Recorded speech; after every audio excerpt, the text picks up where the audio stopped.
Olá pessoal, tudo bem?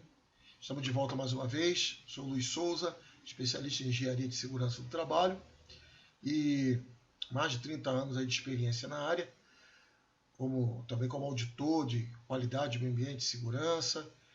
Trabalhei em diversas empresas de grande porte, como professor também de cursos técnicos voltados para a parte de segurança. E agora estaremos falando de mais uma unidade que faz parte do curso de CIPA, que é a parte de estatística de acidente.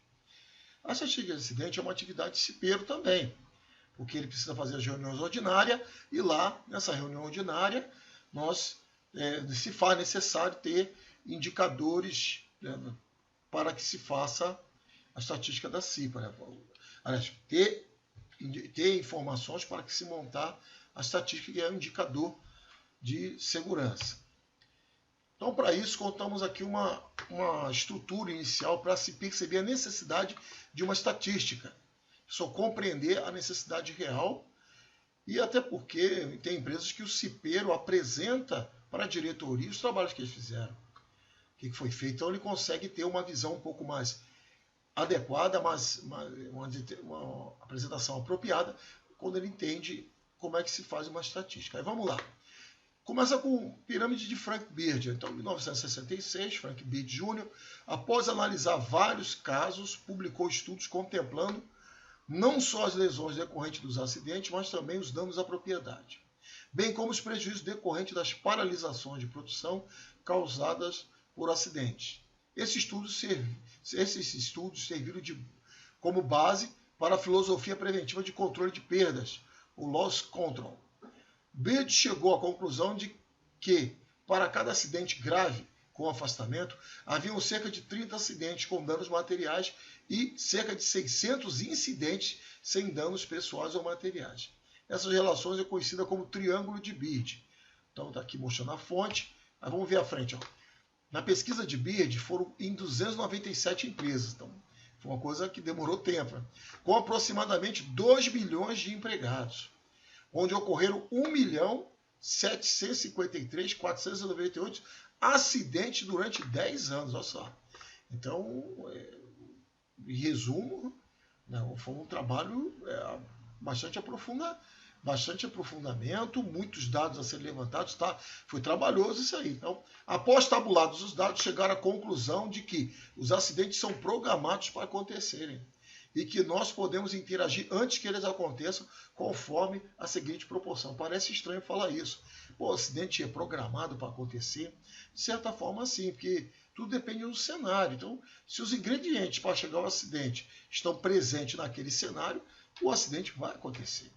Então, o que ele chegou? Ó, então, desvios é assim, ó, uma reclamação no cliente é um desvio. Tem gente que houve reclamação, não dá bola. Não se preocupa, mas a reclamação ela é um desvio, como um barulho diferente. Então tem gente que talvez só para consertar algum equipamento que está dando um barulho diferente, e às vezes está percebendo, ele está familiarizado com o equipamento, com a máquina, mas como está muito habituado só a corrigir depois que quebra, então podia ser bem mais fácil se ele já percebesse os sinais, anomalia, desvios. Então, são coisas que acontecem e nos sinalizam, já estamos mostrando que está tendo alguma coisa funcionando de maneira inadequada. Então, a cada 600 desvios e anomalia, geravam 300 incidentes. Há uma cadeira que não está adequada, ela tombou, caiu no chão, uma pessoa sentou ali, caiu, mas não se machucou. É um incidente, mas podia também ter um problema na coluna. Acidente leve, acontece 29 acidentes leves e acaba, por fim, acontecendo um acidente grave. Existem empresas que dão até metas para se evidenciar os desvios e anomalias e incidentes. Hoje, no conceito da ISO 45000, o incidente pode ter lesões ou não. Então, colocou o acidente, que nós chamamos de acidente aqui, dentro do incidente.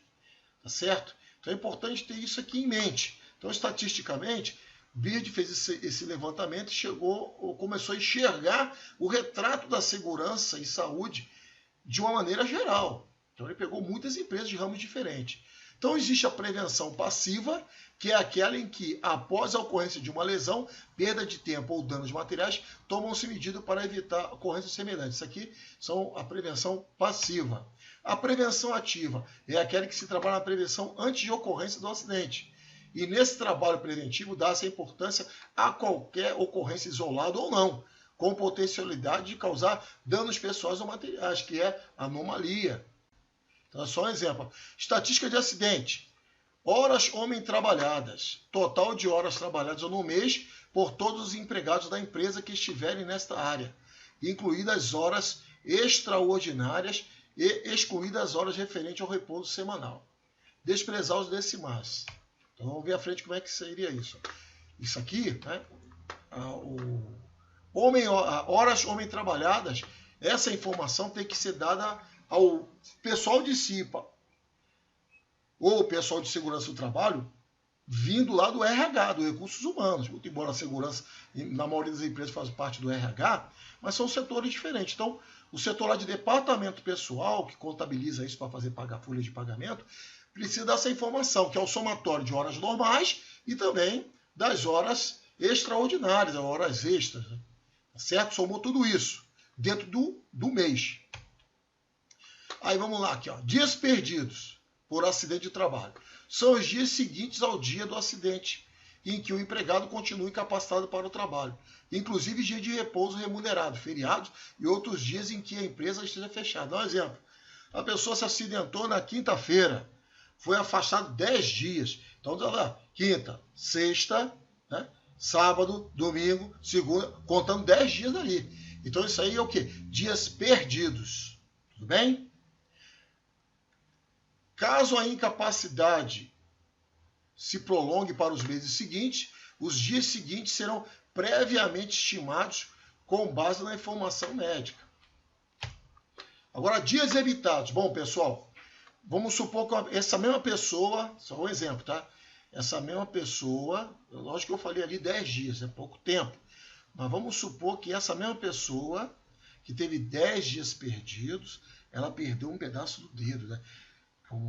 Na norma, ela dá explicação sobre isso. Também nós temos formulários para ajudar vocês a trabalhar com essas informações.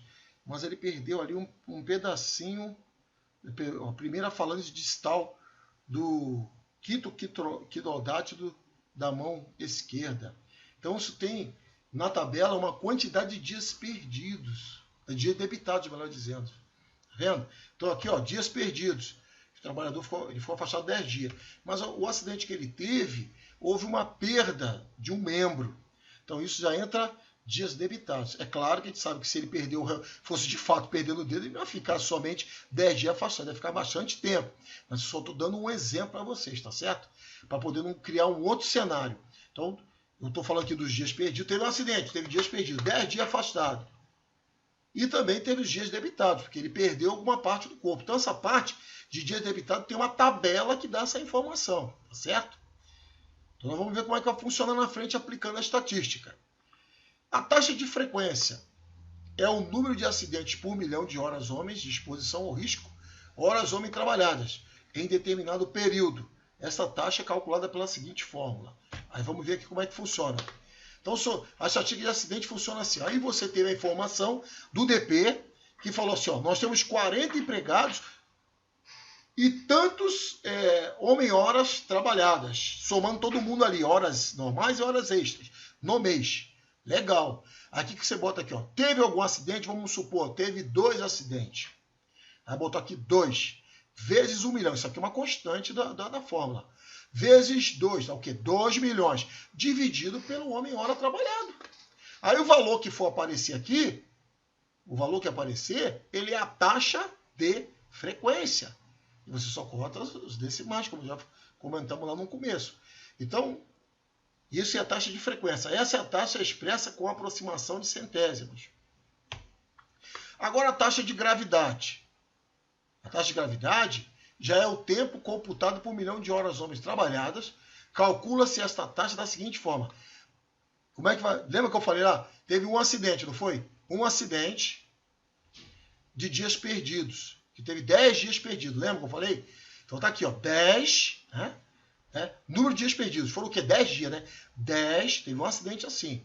Quantos tiveram? Mas teve, um exemplo, teve mais outro acidente que foram 6 dias. Então é 10 mais 6. Então 16 dias perdidos. Mais dias debitados, se tiver. Então se houve uma perda de membro, na tabelinha vai te dizer. foram 500 dias, 180 dias, 450 dias. Um exemplo, estou dando exemplos aqui. Então soma tudo isso, soma essas duas informações, esses dois valores, vezes 1 milhão e dividir pelo HT. Então aqui, nesse primeiro, é a taxa de frequência. Aqui é a taxa de gravidade. Ok, pessoal? Então a gente finaliza aqui.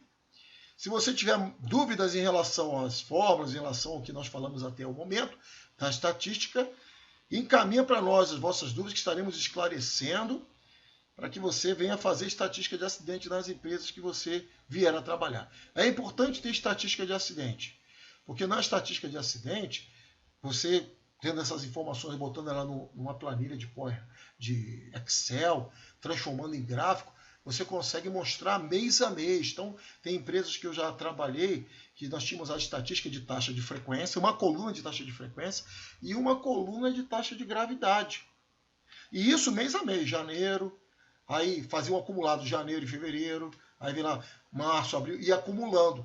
Por quando que teve empresas que no final de ano eu tinha que apresentar. Então eu apresentava o que vinha acontecendo mês a mês. Aí transformava esses valores de mês a mês em gráficos. Então quando eu apresentava ficava um negócio muito, muito interessante. E os gestores lá, os prepostos da empresa, tinham como condição de perceber como é que estavam a empresa como um todo no campo da estatística de acidente. E teve empresas que eu fazia estatística dessa, como estou falando com vocês, mas fazia estatística setorial. Então, isso tudo era muito importante. Então, os gerentes, os supervisores em relação aos seus setores de trabalho, eles ficavam tendo uma percepção bem apropriada. Tinha uns até que pediam para tirar uma cópia, para poder afixar no setor, que era mostrar, né, que o trabalho de prevenção deles está adequado, que eles têm tempo que não tem acidente nenhum. Então, e tem empresas que vão até mais além, fazem não só uma estatística de acidente, mas faz também de incidente. Então o que é incidente? Está ali uma tomada com o fio aparecendo, não machucou ninguém, mas é um incidente. Uma cadeira com a rodinha quebrada, um ventilador que já está pronto, perto de cair. Então são coisas que fora do normal, fora do usual. Tudo bem? Então boa sorte, até a próxima.